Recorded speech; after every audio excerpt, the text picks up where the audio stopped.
तो नमस्कार, आपके अपना YouTube चैनल एनालिसिस क्लास में स्वागत है। दोस्तों, आज की इस क्लास में सेमेस्टर 2 इकोनॉमिक्स ऑनर्स का कोर पेपर 4 इन्वायरमेंटल इकोनॉमिक्स का एक इम्पॉर्टेंट क्वेश्चन पेपर करने वाले हैं। वन संसाधनों के ह्रास के कारणों का वर्णन करें। अगर आप अपने सिलेबस में देखिएगा तो आपको यूनिट 3 में आपको पढ़ना इन्वायरमेंटल इश्यू, उन्हीं में से जल प्रदूषण, वायु प्रदूषण, मृदा प्रदूषण, वन संसाधनों के ह्रास, इन सारी चीज़ों के बारे में आपको पढ़ना है। इनमें से हम करवाने वाले हैं एक इम्पॉर्टेंट क्वेश्चन, वन संसाधनों के ह्रास के कारण का वर्णन करें। ये आपका क्वेश्चन रहा। चलिए हम आंसर को देखते हो समझने का प्रयास करते हैं। तो पहले हम समझेंगे वन संसाधन के लाभ क्या है, वन संसाधन है क्या, वन संसाधन किस प्रकार मानव के जीवन में भूमिका निभाता है। अब इसके ह्रास के कारण समझेंगे, इसके बाद इसके उन्मूलन। तो चलिए पहले समझते हैं वन संसाधन के लाभ क्या है। तो वन जो होता है किसी भी देश की एक अमूल्य संपदा एवं पर्यावरण का एक प्रमुख अंग है। पहला इंपॉर्टेंट पॉइंट है, की पॉइंट है आपका। आप इस पॉइंट को याद रख सकते हैं, तो आप नीचे आंसर को लिख सकते हैं। वन किसी भी देश की जो होता है एक अमूल्य संपदा होती है, जो पर्यावरण का एक प्रमुख अंग माना जाता है। वन जो है हमारे दैनिक जीवन में बहुत उपयोगी होते हैं। वनों से न केवल उपयोगी वस्तुएं जैसे इमारती लकड़ी हो गया, ईंधन हो गया, ये सभी रबर हो गया, लाख, गोंद जिसका आप इस्तेमाल करते हैं आदि जो होता है उपयोगी जड़ी बूटियां आदि प्राप्त होती है। ये सभी हमसे वन से प्राप्त होती है। अपितु इनमें जलवायु संतुलित रहती है। इससे क्या होता है, अगर वन हो तो जलवायु संतुलित बनी रहती है, वन्य जीव संरक्षित रहते हैं। इससे वन से बहुत लाभ हैं। वन से क्या क्या लाभ, सबसे पहले कि हमारे देश की एक अमूल्य संपदा माना जाता है वन को। दूसरी बात क्या है, वनों से न केवल उपयोगी वस्तुएं जैसे इमारती लकड़ी हो गया, आपको गोंद मिलता है, ईंधन मिलता है, जलावनी लकड़ी प्राप्त होती है, जड़ी बूटी प्राप्त होती है, ये सभी जो है वन से प्राप्त होती है। और दूसरी बात, वन से क्या होता है कि जलवायु जो होता है संतुलित रहती है। तीसरा पॉइंट क्या है इसमें कि वन जो संरक्षित रहते हैं इसमें, तथा मृदा का कटाव नहीं होता। इससे क्या होता है, वन से अगर वन में पेड़ पौधे अधिक होने से क्या होता है, मृदा अपरदन की क्रिया नहीं होती। मृदा अपरदन किसको कहते हैं, जब पेड़ पौधे अधिक कटने लगते हैं तो क्या होता है कि मिट्टी की जड़ें कमजोर, पौधे की जड़ें जो होती कमजोर पड़ जाती है। इससे क्या होता है, मिट्टी जो होता है कमजोर हो जाती है, जिसके कारण हवा के कारण, पानी के बहाव के कारण यह बह जाती है। इसे मृदा प्रदूषण कहा जाता है। तो चलिए आगे समझने वाले हैं। अनुकूल परिस्थितियाँ मिलने पर वन स्वतः प्लावित होते रहते हैं। अगर वातावरण अच्छा हो तो क्या होता है कि वन की जो परिस्थितियाँ होती है वह हरा भरा दिखने लगता है, समझ ये हुआ। और यदि उनकी सीमित कटाई भी करते हैं तो वह हानिकारक भी नहीं होती है। किंतु जनसंख्या में वृद्धि, लकड़ी का विविध उपयोग, जैसे आजकल हम लोग बहुत से लकड़ी का उपयोग विभिन्न तरीकों से करने लगे हैं प्रयोग, एवं व्यापारिक एवं व्यवसायिक में भी हम उद्योगों से जब वनों की कटाई प्रारंभ हुई तो वनों का क्षेत्र निरंतर कम होने लगा। ये आपका पहला की पॉइंट रहा कि वन जो होता है, वन के फायदे आपको लिखना, वन से क्या क्या प्राप्त होती है, और धीरे धीरे आपको वन के नुकसान की ओर चले जाना है। यहाँ से आपका की पॉइंट स्टार्ट होता है। तो चलिए अब समझने वाले हैं वन संसाधन के विनाश। तो आइए उदाहरण के माध्यम से समझते हैं किस प्रकार वनों का ह्रास होते जा रहा है। अगर आप देखें तो उदाहरण के लिए मान लीजिए 1850 में अगर भूपटल के लगभग 40% भाग पर वन की उपस्थिति थी। अगर आप 1850, आपको कुछ डाटा भी दिखाना रहता है ताकि आपको नंबर दिलाने में मदद करता है, इसलिए आप ये डाटा जरूर लिखें कि 1850 में जो है भूपटल के लगभग 40% भाग पर वनों की उपस्थिति थी, जो वर्तमान में घट कर अभी 25% रही। इसका कारण क्या है, आजकल क्या है, बहुत से लोग इसका व्यवसाय भी करने लगे, इसके विभिन्न उपयोग होने लगे, जनसंख्या भी, सभी इसका कारण है। भाग पर रह गई कितना, घटकर 25%, जो पहले जो था 1850 में 40%। अगर आप सैटेलाइट से प्राप्त आंकड़ा के अनुसार आप बात करते हैं तो मानव प्रति वर्ष जो होता है भूपटल से 1.5 करोड़ हेक्टेयर से अधिक भूमि से वनों की सफाया कर देता है। ये एक अनुमानित आंकड़ा है। अगर सैटेलाइट के माध्यम से देखा जाए तो मानव अपनी स्वार्थ पूर्ति के लिए हर रोज, एक आंकड़ा माना गया है कि मनुष्य जो होता है अपनी स्वार्थ पूर्ति के लिए हर रोज क्या करते हैं, 1.5 करोड़ से अधिक वृक्ष काट डालते हैं। यहाँ एक इसी के कारण जो होता है वन संसाधन धीरे धीरे ह्रास की ओर जा रहा है। नेक्स्ट अब समझने वाले वन संसाधनों के विनाश के कई कारण हैं। इसके कई कारण हैं वन विनाश के। इस पॉइंट को अब समझने वाले हैं। हमने समझ लिया कि वन संसाधन क्या है, वन संसाधन के लाभ क्या है, और ये वन संसाधन ह्रास क्यों हो रहा है। अब समझने वाले वन संसाधन के विनाश के कारण। आखिर में क्यों वनों का विनाश हो रहा है। तो चलिए इसको हम पॉइंट वाइज को समझते हैं। पहला जो आपका पॉइंट है कृषि क्षेत्र। कृषि क्षेत्र में आपका पहला पॉइंट आपका है कृषि क्षेत्र। अगर निस्संदेह विश्व में आज हमें जो कृषि क्षेत्र दृष्टिगत होता है उसमें से अधिकांश वनों को नष्ट कर प्राप्त हुआ।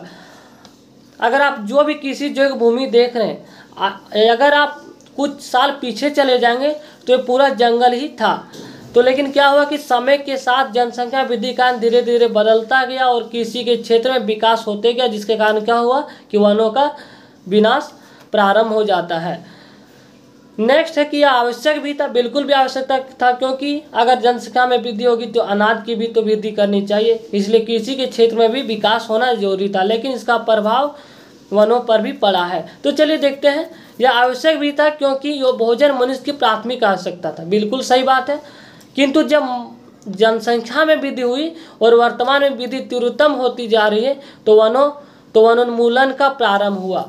धीरे धीरे जैसे जैसे जनसंख्या में वृद्धि और लोग उसका व्यवसाय भी करने लगे, जिससे क्या होने लगा, वनोन्मूलन, यानी कि वनों का उन्मूलन, यानी कि वनों का विनाश आज एक समस्या बन गया। ये सभी जो आज एक समस्या बन गया, किसी अवश्य होनी चाहिए।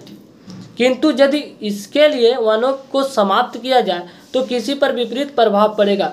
इसका जो है, अगर आप लगातार वनों को विनाश करते रहें तो किसी पर भी प्रतिकूल प्रभाव पड़ेगा। ये आपको इस पॉइंट में कहा गया कृषि क्षेत्र में। तो चलिए अब देखते हैं नेक्स्ट पॉइंट क्या है। दूसरा पॉइंट आपका है झूम कृषि द्वारा वनों का विकास। झूम कृषि के बारे में आपको पता ही होगा। इससे कारण क्या होता है, वनों का विनाश हुआ है। उत्तर पूर्व भारत के आदिवासी क्षेत्रों में झूम कृषि द्वारा लगभग 95 लाख हेक्टेयर वन भूमि प्रभावित है। यहाँ एक बहुत बड़ा आंकड़ा है, 95 लाख हेक्टेयर जो है वन जो है भूमि प्रभावित है झूम कृषि के द्वारा। आज भी उत्तर पूर्वी भारत में जैसे आपका अरुणाचल प्रदेश हो गया, असम हो गया, नागालैंड हो गया, मणिपुर हो गया, मेघालय हो गया, त्रिपुरा जैसे राज्य जो है आज भी लगभग जो 150 आदिवासी कबीले हैं जो आज भी झूम कृषि द्वारा वनों को विनाश कर रहे हैं। आदिवासी कबीलों द्वारा वनों को काट कर उसमें लगातार 2 या 3 वर्षों तक कृषि करते हैं, यानी कि अनाज को उत्पादन करते हैं। उसके बाद उसे छोड़कर दूसरे वन क्षेत्र में फसलें पैदा करने के लिए चले जाते हैं। तो यह प्रक्रिया बार बार दोहराती जा रही, जिससे क्या होता है, वनों का विनाश होता जा रहा है। झूम कृषि द्वारा ही चारा पूंजी वन वीरान पहाड़ियाँ में परिवर्तित हो गए हैं। जितने भी इसी के कारण झूम कृषि जो है, अगर आप पुराने इतिहास को देखा जाए तो झूम कृषि के द्वारा पहले प्राचीन के लोग खेती करते थे। तो झूम कृषि क्या होता था, इस चीज़ को समझिए। किसी एक निश्चित स्थान पर, यानी कि किसी भी जंगल साइड क्या करते थे, उस जंगलों को साफ करके उस जितने भी जंगल में जो भी आसपास की चीज़ें होती थी, लकड़ी सब इकट्ठा करके जला दिया जाता था और उसी में से खेती किया जाता था। और इसका लगातार खेती करने के बाद जब वहाँ की उपजाऊ भूमि खत्म हो जाती तो उसको छोड़कर दूसरे स्थान पर चला जाता था और फिर यही प्रक्रिया बार बार दोहराई जाती थी, इसलिए इसे झूम कृषि कहा जाता है। तो झूम कृषि के द्वारा भी अगर देखा जाए तो काफ़ी वनों का नुकसान हुआ है। तो आपका दूसरा पॉइंट रहा। चलिए अब तीसरा पॉइंट देखने वाले हैं। तीसरा पॉइंट क्या होता है, ऊर्जा प्राप्ति के लिए वनों का विनाश। आज भी वनों का विनाश किया जा रहा है, जलावनी लकड़ी प्राप्त करने के लिए हम इस्तेमाल करते हैं, जिससे क्या होता है, उससे भी वनों का विनाश हो रहा है। आज भी अगर एक आंकड़ा डेटा के तहत देखा जाए तो चलिए इस पॉइंट को हम समझते हैं। वन जो होता है, ऊर्जा का प्रयोग केवल संकट के समय ही नहीं अपितु मानव सभ्यता के प्रारंभिक समय से ही मनुष्य ने आग जलाना सीखा था। यहाँ एक इम्पोर्टेंट है, ऊर्जा प्राप्ति के लिए वनों का विनाश भी हुआ है।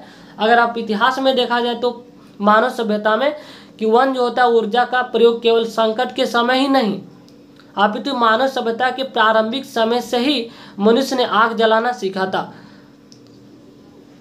और करता आ रहा है। वर्तमान समय में ऊर्जा प्राप्ति के लिए वनों का विनाश 3 विधियों से किया जाता है। अगर आप देखें ऊर्जा प्राप्ति के लिए जो होता है, आज भी वनों का विनाश हो रहा है। इसके 3 विधियों से किया जा रहा है। चलिए देखते हैं पहला पॉइंट क्या है। तो पहला पॉइंट आपका है जलाऊ लकड़ी के लिए वनों का विनाश। दूसरा पॉइंट अगर देखा जाए तो विद्युत शक्तिगृहों के लिए वनों का विनाश हो रहा है। तो चलिए समझते हैं पहला पॉइंट, इसको पॉइंट वाइज करके लिखिएगा जिससे आपको नंबर बेहतर मिल सके। तो पहला पॉइंट आपका है जलाऊ लकड़ी के लिए वनों का विनाश। ग्रामीण भाग में जलाऊ लकड़ी का रसोई ऊर्जा का एक महत्वपूर्ण साधन। आज भी देखा जाए ग्रामीण क्षेत्रों में आज भी जो होता है लकड़ी को है जलावन के लिए आज भी प्रयोग किया जाता है, जिससे कि वनों का विनाश हो रहा है। एक आंकड़ा के तहत देखा जाए कि ग्रामीण भारत में उपयोग होने वाली कुल ऊर्जा का 15.29% जो होता है जलावन लकड़ी से ही प्राप्त हो रहा है। अगर पूरे ग्रामीण क्षेत्र में इलाके में देखा जाए तो एक उपयोग होने वाली जो होती कुल ऊर्जा का टोटल जो ऊर्जा 100% का 15.29% जो होता आज भी जलाऊ लकड़ी से ही प्राप्त हो रहा है। हमारे देश की जनसंख्या वर्तमान समय में लगभग 130 करोड़ से अधिक है। विशाल जनसंख्या हेतु जलाऊ लकड़ी की आवश्यकता के कारण हमारे देश में वनों का विनाश हो रहा है। ये भी एक प्रमुख कारण है वनों का विनाश का। ये भी एक प्रमुख कारण है कि आज भी जलावन लकड़ी का प्रयोग ग्रामीण क्षेत्रों में बहुतायत मात्रा में किया जाता है। अगर कुल ऊर्जा का 100% में से 15% जो है आज भी लकड़ी जलाने से ही ऊर्जा प्राप्त कर रहे हैं। तो चलिए देखते हैं दूसरा पॉइंट आपका है विद्युत शक्तिगृहों के लिए वनों का विनाश।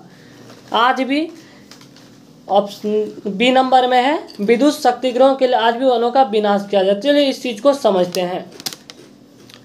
तो न केवल जलाऊ लकड़ी के रूप में वनों का विनाश हो रहा है, वो तो जलावन लकड़ी के लिए तो वनों का विनाश हो रहा है, अपितु विद्युत शक्ति पैदा करने के लिए भी वनों का विनाश हो रहा है।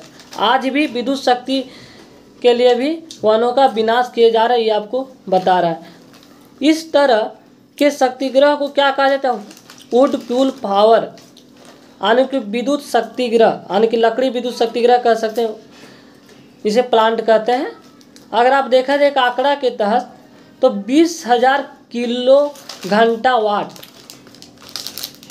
वुड फ्यूल पावर प्रतिदिन उत्पन्न करने के लिए 18 टन जो होता है शुष्क लकड़ी प्रतिदिन की आवश्यकता होती है। तो आप समझ सकते हैं कि वनों का विनाश कितने तेजी से हो रहा है। इस आंकड़े के तहत देख सकते हैं कि प्रतिदिन जो होता है 20,000 किलो आवर वाट जो होता है ऊर्जा प्राप्त करने के लिए प्रतिदिन जो होता है 18 टन जो होता है शुष्क लकड़ी को प्रतिदिन जलाया जाता है। इतनी अधिक लकड़ियों को प्राप्त करने के लिए एक वर्ष में लगभग एक माना आंकड़ा के तहत कि 145 हेक्टेयर जो होता है वनों का सफाया करना पड़ता है।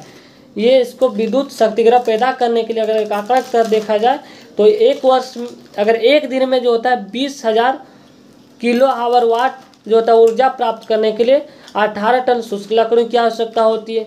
अब समझिए कि इतनी अधिक लकड़ियों को प्राप्त करने के लिए एक वर्ष में लगभग 145 हेक्टेयर वनों का सफाई किया जा रहा है। तो इसके कारण जो होता है वनों का विनाश हो रहा है। ये आपका तीसरा पॉइंट का बी नंबर था। नेक्स्ट पॉइंट देखने वाले आप इस तरह 4-5 पॉइंट बहुत आसानी से अपने शब्दों में भी लिख सकते हैं। तो आप वनों के विनाश के कारण से आप बहुत लिख सकते हैं। जैसे हमने 3-4 पॉइंट आपको टोटल हमने 5 पॉइंट बता दिया, तो आप 6 पॉइंट भी लिख सकते हैं कि सड़कों का रेलवे मार्ग के निर्माण के लिए भी आज भी वनों का विनाश किया जा रहा है। अगर आप देखते होंगे अगर ब्रिटिश शासन काल में स्वतंत्रता के बाद भी रेलवे लाइनों में स्लीपर जो बिछाने के लिए साल में वनों का काटा गया, लगातार वनों का दोहन किया गया, ये सभी कारण है। इसी तरह से क्या होता है सड़क मार्ग के निर्माण से भी देश में सैकड़ों हजारों हेक्टेयर क्षेत्रों का विनाश हुआ है वनों के कारण। क्योंकि होता है अगर आप देखेंगे तो सड़क किनारे जो आसपास भी जो भी पौधे होते हैं उसको हटा दिया जाता है, ये सब भी वनों का विनाश का कारण है।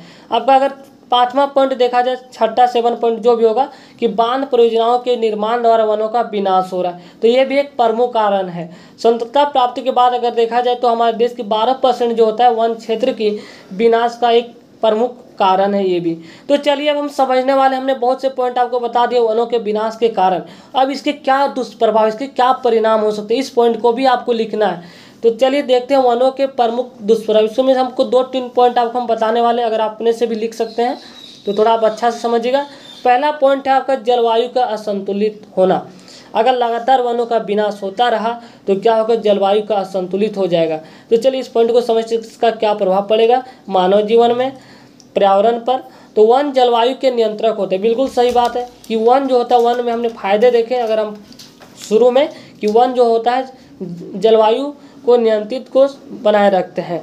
अर्थात क्या होता है, वन आर्द्रता में वृद्धि करते हैं, वर्षा में सहायक होते हैं। वन जो होता है वन से वर्षा, वनों के कारण आज भी वर्षा होती है, तथा तापमान को नियंत्रित करते, इसलिए वनों का होना आवश्यक है। ये सभी जो होता है इसके दुष्परिणाम है। जैसे जैसे हम वनों का विनाश होता जा रहा है, इसके परिणाम स्वरूप क्या हो रहा है कि वर्षा की मात्रा में देख सकते हैं आप लगातार या निरंतर कमी आ रही है, और जिससे क्या होता है तापमान में वृद्धि हो रही है। धीरे धीरे ग्लोबल वार्मिंग इससे क्या होता है धीरे धीरे बढ़ते जा रहा है। अगर दूसरा पॉइंट देखा जाए कि वनों के विनाश के इसके दुष्प्रभाव, तो मृदा अपरदन में इसके कारण वृद्धि भी हुआ, क्योंकि आप लगातार अगर पेड़ पौधे की कटाई करते रहें तो क्या होता है कि वहाँ की मिट्टी जो होती कमज़ोर हो जाती है, यानी कि वह ढीली पड़ जाती है। ढीली पड़ जाने से जब हवा तूफान ये सब चीज़ें आती है तो वहाँ की मिट्टी बहा कर एक जगह इकट्ठा कर देती है। इसी को हम लोग मृदा अपरदन करते हैं। तो चलिए इसके कारण क्या होता है, वनों के विनाश से मृदा अपरदन में वृद्धि हुई। तो चलिए इस पॉइंट को हम समझते हैं। वन जो होता है मृदा का संरक्षक होते हैं, जैसे कि हमने अभी आपको बताया। अर्थात क्या होता है कि वृक्ष की जो जड़ें होती है, वृक्ष की जो जड़ें होती है वह भूमि को जकड़े रखती है। इससे क्या होता है कि वह संगठित रहती है और वह अपरदन नियंत्रित रहता है। इसके कारण क्या होता है कि मिट्टी बहाव की क्रिया नहीं होती। और दूसरी ओर वनों का कट जाने से क्या होता है मृदा अपरदन में भी वृद्धि हुई है। ये आपका दूसरा पॉइंट रहा, वनों के विनाश के दुष्प्रभाव मृदा अपरदन में वृद्धि। आप सिर्फ इस पॉइंट को याद रखिएगा, आप इसको अपने शब्दों में लिख सकते हैं। पहला आपको हमने बताया मृदा, दूसरा आपका मृदा अपरदन में वृद्धि, और हमने पहला आपको बताया जलवायु का संतुलित होना। तो आप इसे अपने शब्दों में भी लिख सकते हैं, सिर्फ आप की पॉइंट को याद रखिएगा। तीसरा पॉइंट आपका क्या होता है बाढ़ प्रकोप में वृद्धि। अगर आप लगातार वनों का विनाश होता रहा तो बाढ़ प्रकोप में वृद्धि भी होती जा रही है। तो देख सकते हैं तीसरा पॉइंट है। इसके बारे में चलिए कुछ पॉइंट समझते हैं कि वन जो होता है जल को नियंत्रित रखते हैं और पर्याप्त मात्रा में उपयोगी भी करते हैं। वन उन्मूलन, यानी कि वनों के समाप्त होने से वनों का उन्मूलन से जल ढालों पर तीव्र गति से प्रवाहित होकर मैदानी भागों में बाढ़ के प्रकोप का कारण बनता है। अगर आप बिहार राज्य में देखा जाए तो बिहार की नदियों में बाढ़ के कारण क्या हुआ है कि बाढ़ का अधिक प्रकोप इसका एक उदाहरण है। वनों के विनाश का ये कारण है बाढ़ का प्रकोप बढ़ जाना। चौथा पॉइंट आपका है कि वनों के विनाश के दुष्प्रभाव का चौथा पॉइंट है प्राकृतिक जल स्रोतों का सूखना एवं क्या होता है भूमिगत जल स्तर का गिरना। ये आपका चौथा पॉइंट है वनों के विनाश के दुष्प्रभाव। चलिए इसके बारे में देख लेते हैं थोड़ा। तो वनों के विनाश से अनेक प्राकृतिक जल स्रोत समाप्त होते जा रहे हैं और इसके फलस्वरूप क्या होता है भूमिगत जल स्तर जो होता है नीचे जा रहा है। वर्षा की कमी और तापमान में वृद्धि तथा वृक्षों द्वारा वाष्पीकृत रोकने की प्रतिक्रिया समाप्त होती जा रही, इसका ये दुष्प्रभाव बढ़ा है। तो हमने आपको सारे पॉइंट बता दिए कि वन के लाभ क्या है, वन के ह्रास के क्या कारण, इसके दुष्प्रभाव क्या है। तो ये शब्द जो है आप अपने शब्दों में लिख सकते हैं। तो थैंक यू गाइज। अगर वीडियो को पसंद आए तो चैनल को सब्सक्राइब कर लीजिएगा और ताकि आपको आने वाले वीडियो को समय पर नोटिफिकेशन मिल सके। तो आपका नेक्स्ट वीडियो आने वाले मृदा प्रदूषण के कारण, इसके उपाय, ये सभी जो आपका सिलेबस के अनुसार इम्पोर्टेंट है। तो इनमें से 3-4 अगर आपको हम करवा दें, मृदा प्रदूषण, जल प्रदूषण, वायु प्रदूषण, इनमें से यहाँ से 2 क्वेश्चन अक्सर पूछ लिया जाता है। तो इस बार आपका चांस है, इसलिए आप इसको पूरा देखिएगा, स्किप नहीं कीजिएगा। Thank you guys.